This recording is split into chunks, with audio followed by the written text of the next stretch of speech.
This new problem says, I am building an obstacle course on Roblox. I have 5 obstacles to place in any order I want, but I know that there's 2 obstacles I want to be next to each other. How many ways can I arrange my 5 obstacles? So let's draw this out and think about how to deal with this problem. So if I just have 5 obstacles, let's just call them A, B, C, D, E for short. I can order them in any way possible, but I want you to notice something. Notice how I said that 2 of these obstacles are going to be next to each other, no matter what. So let's say these 2 are the obstacles I want next to each other. Let's think about a few different combinations I could build like this. Maybe I have D, E, A, C, B. Notice how D and E are next to each other. Or maybe I can have C, B, E, D, and then A. And E and D are next to each other because I said these are the 2 obstacles I want to be linked to each other. So the way you can think about this is that notice how there's actually only 4 objects in this group. Because this E and D here, or this D and E, acts as one object because it moves together. So notice how there's only 1, 2, 3, 4.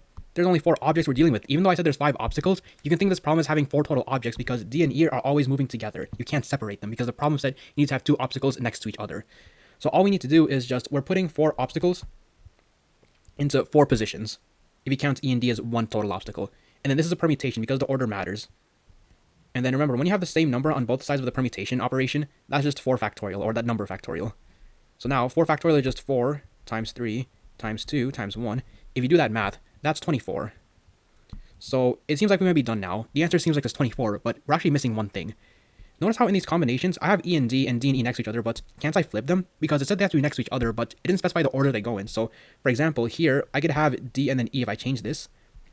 If I change this one, I could have E and then D, and at the top, I could have E and then D as well. In other words, for the 24 combinations we created, you can also flip those 2 obstacles around to create a new combination. So the adjustment is just multiply by 2. So 24 combinations for those 4 objects times 2, because we can flip the positions of those 2 objects, D and E. So our final answer is actually 48.